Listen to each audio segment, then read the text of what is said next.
Selamat pagi Bapak Ibu Saudara sekalian. Kita akan memulai pembacaan firman pada pagi hari ini dengan berdoa. Mari kita berdoa.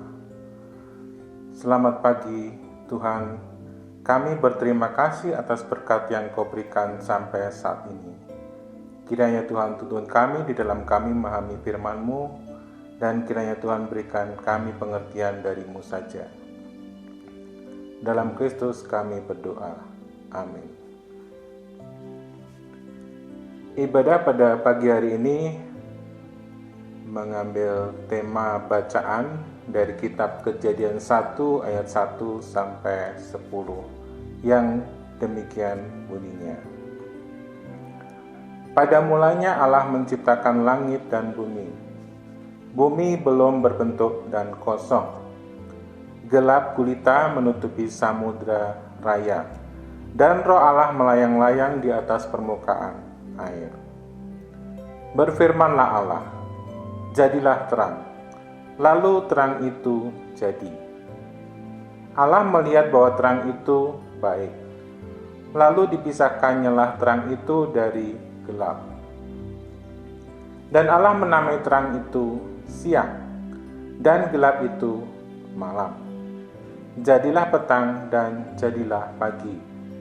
Itulah hari pertama.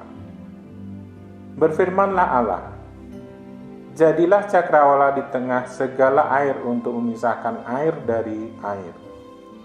Maka Allah menjadikan cakrawala, dan ia memisahkan air yang ada di bawah cakrawala itu dari air yang ada di atasnya. Dan jadilah demikian. Lalu Allah menamai cakrawala itu langit. Jadilah petang dan jadilah pagi. Itulah hari kedua. Berfirmanlah Allah, hendaklah segala air yang di bawah langit berkumpul pada satu tempat, sehingga kelihatan yang kering. Dan jadilah demikian. Lalu Allah menamai yang kering itu darat, dan kumpulan air itu dinamainya laut. Allah melihat bahwa semuanya itu baik. Demikian pembacaan firman Allah. Yang berbahagia ialah mereka yang mendengarkan firman Allah dan memeliharanya. Bapak, Ibu, dan saudara-saudara sekalian, selalu menjadi pertanyaan ketika kita mempelajari sains, apakah ada perbedaan tentang terjadinya alam semesta bila dilihat dari sains dan iman Kristen? Demikian juga, apakah sains sebagai sebuah ancaman untuk iman Kristen?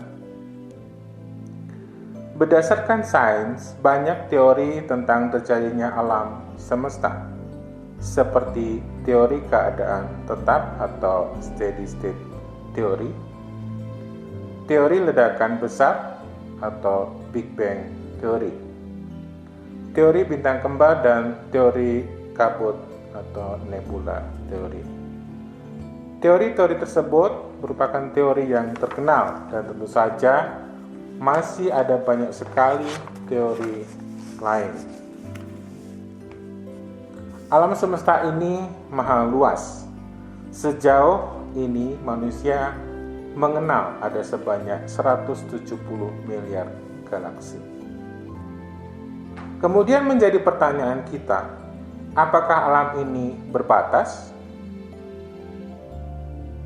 Juga menjadi pertanyaan kita, apakah manusia merupakan makhluk hidup yang sendirian di alam semesta yang maha luas? Pada sisi lain, perkembangan sains biologi telah mengenalkan kita akan kode genetik manusia yang terdiri dari 3 miliar DNA. Kode genetik itu terdiri dari sianin, adenin, guanin, timin, yang masing-masing individu mempunyai urutan yang hampir sama. Tetapi perbedaan antara manusia satu dengan manusia yang lain hanya 0,1%. dan telah menyebabkan perbedaan ras, perbedaan sifat, warna rambut, warna kulit, warna mata, dan lain-lain. Perkembangan sains masih belum mampu menjawab pertanyaan, bagaimana asal-usul makhluk hidup? Benar, makhluk hidup dapat berasal dari makhluk hidup. Tetapi bagaimana mereka berevolusi dari makhluk hidup yang lebih sederhana menjadi makhluk hidup yang lebih kompleks? Dan makhluk hidup yang lebih sederhana berasal dari apa? Demikian juga pada bilangan yang kita kenal dalam matematika, kita mengenal bilangan asli atau natural number, bilangan bulat atau integer, dan bilangan real atau real number. Bilangan-bilangan tersebut mempunyai dimensi 1. Bilangan real tidak mempunyai batas, namun kemudian dibuatlah simbol yang digunakan sebagai batas bilangan real. Bilangan dalam tanda petik itu dikenal dengan tak hingga atau ananta. Dalam bahasa Inggris kita menyebutnya sebagai infinite. Selanjutnya, manusia menciptakan bilangan kompleks atau complex number yang merupakan bilangan berdimensi 2 atau two tuple. Jika kita banyak mendalami tentang aljabar abstrak, maka bilangan kompleks ini merupakan field perluasan dari bilangan real. Kita hidup dalam ruangan yang berdimensi 3 dan dimensi waktu menjadi dimensi keempat. Dalam matematika tidak hanya dipelajari dimensi 4, tetapi kita mengenal dimensi n yang lebih dari dimensi 4. Karena Tuhan tidak terbatas ruang dan waktu, maka manusia berusaha memahami Tuhannya dalam dimensi tak hingga, mengingat kemahakuasaan Tuhan. Bilangan banyak ditemukan pada Alkitab.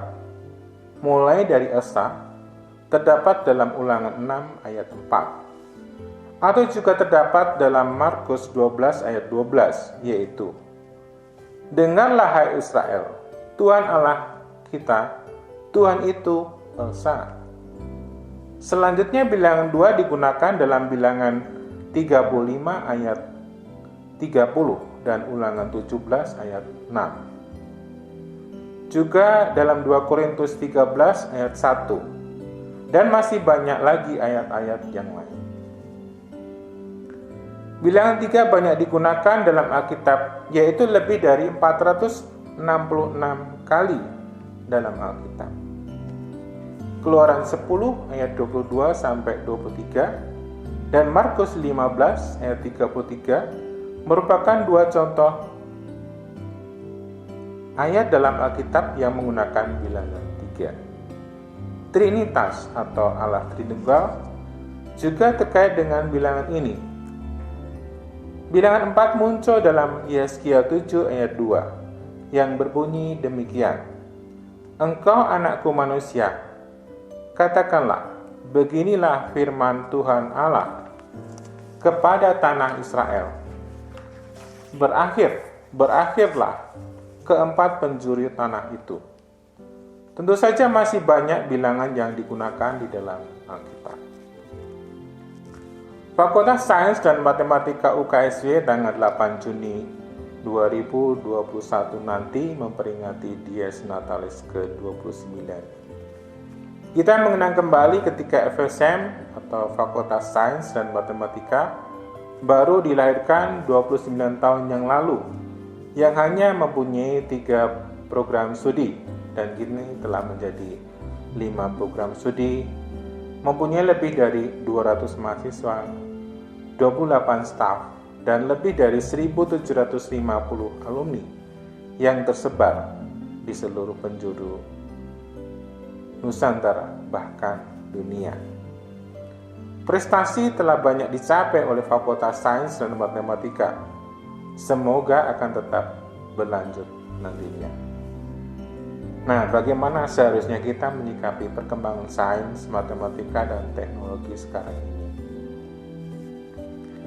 Yang pertama, Allah adalah sumber pengetahuan. Kita bisa lihat di dalam Amsal 1 ayat 7 yang berbunyi demikian. takut akan Tuhan adalah permulaan pengetahuan.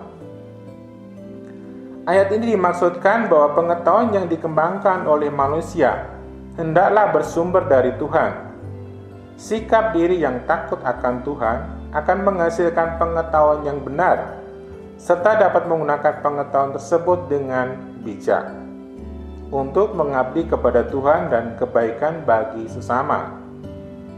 Yang kedua, orang Kristen harus dapat menguasai teknologi dan bukan dikuasai oleh teknologi.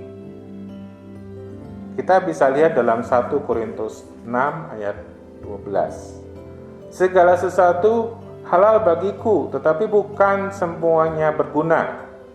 Segala sesuatu halal bagiku, tetapi aku tidak akan membiarkan diriku diperhamba oleh sesuatu apapun. Sains, matematika, dan teknologi merupakan buah dari akal budi manusia. Diizinkan digunakan untuk kebaikan dan kesejahteraan hidup manusia.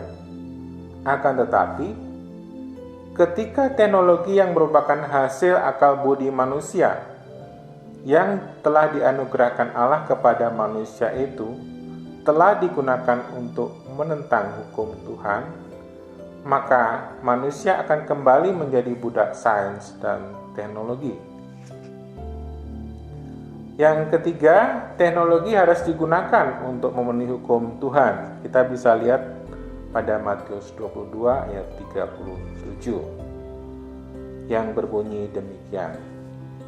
Jawab Yesus kepadanya, "Kasihilah Tuhan Allahmu dengan segenap hatimu, dan dengan segenap jiwamu, dan dengan segenap akal budimu." Akal budi manusia adalah anugerah Allah yang diberikan untuk kebaikan dan kesejahteraan ciptaan Allah yang mulia.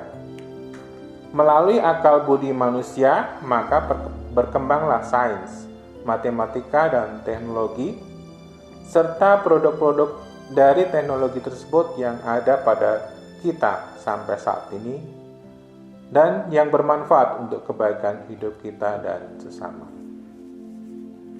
Bapak, Ibu, dan saudara-saudara sekalian, kita masih hidup di masa pandemi. Pandemi yang mau tidak mau kita akui bahwa telah meluluhlantakkan sendi-sendi kehidupan. Sains dan matematika yang dikembangkan dituntut untuk bisa membantu mengatasi pandemi ini. Kita tetap berpengharapan bahwa kita bisa survive melewati masa pandemi ini. Kiranya Tuhan beserta kita dalam situasi ini. Amin. Bapak Ibu sekalian, kita akan masuk di dalam doa syafaat. Mari kita berdoa. Bapa kami yang ada di surga, kami bersyukur atas firman-Mu yang tertabur pada saat ini. Kiranya dapat memberikan kesegaran bagi rohani kami. Bapa, pada kesempatan ini kami berdoa. Bapa senantiasa menuntun kami di dalam kami menghadapi masa pandemi ini.